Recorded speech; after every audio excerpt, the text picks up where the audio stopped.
Let's take you on the ground right now in Minnesota, where NewsNation's Mills Hayes has been tracking what we're hearing from the Trump campaign tonight. And Mills, J.D. Vance just wrapping up moments ago. We're hearing him squarely attacking Harris. Hey, Natasha, you're right. He definitely attacked Vice President Kamala Harris, specifically on her support for the defund the police movement back in 2020. He said that she was also put in as the presidential candidate for the Democratic Party, and it wasn't fair because she had never been voted on by the American people and that she was just placed there by the Democratic Party. He also talked a lot about the border. He said that if he and Trump were elected, then in 6 months from now, we would have the largest deportation effect going into place. He said that if anybody was here in the U.S. illegally, then they needed to pack their bags because he was going to deport them. He said he was going to ban sanctuary cities. He was going to continue building the wall, and he was also going to end catch and release. So he came out hot tonight. He really went against the Biden-Harris administration and also really wanted to express how he was a true patriot. He wanted to say how he was loyal to America, specifically for his military service. And we are expected to hear from former President Donald Trump any moment now. He actually is coming from a Bitcoin conference in Nashville.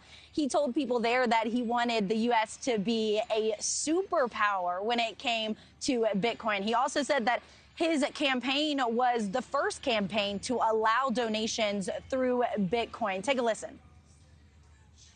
If we don't embrace crypto and Bitcoin technology, China will, other countries will, they'll dominate, and we cannot let China dominate. They are making too much progress. Former President Trump is also in the headlines today for some comments he made on Friday night. He was speaking to a conservative Christian group, Turning Point USA, and he was encouraging Christians to get out there and vote. He told them, get out and vote, notably saying that they wouldn't have to vote again in 4 years because, quote, we'll have it fixed. I love you, Christians. I'm a Christian.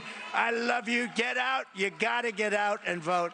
In 4 years, you don't have to vote again. We'll have it fixed so good you're not going to have to vote.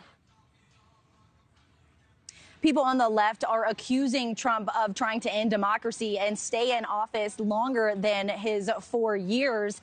We did reach out to the Trump campaign, and a spokesperson for the campaign said that, quote, Trump's comments were talking about the importance of faith in bringing the country together as opposed to the divisive political environment that has sowed so much division and even resulted in an attempted assassination attempt.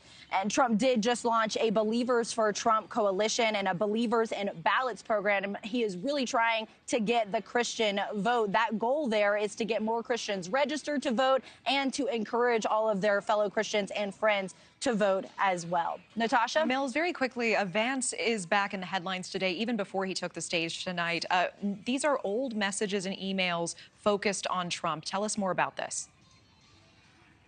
Yeah, Natasha, the New York Times came out with a piece today with excerpts of conversations between vice presidential candidate J.D. Vance and a Yale law school friend who identifies as transgender. These emails and texts from 2014 and 2016 show Vance saying that he hates the police and that he couldn't imagine what it would be like to be a black man interacting with police. He also called Trump a demagogue and called him a morally reprehensible human being. And then he continued on speaking to his friend who identifies as transgender, apologizing to them for calling them lesbian and instead of identifying them as their correct transgender way. But this is a very stark difference from what Vance has said in the media. We've seen him denounce gender-affirming care and that are many things that are supportive of the LGBTQ community. So we're going to wait and hear what Trump says later tonight, but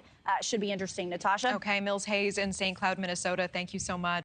Thank you for watching. Go to newsnationnow.com to find NewsNation on your television provider. And don't forget to click the red subscribe button below to get more of NewsNation's fact-driven, unbiased coverage.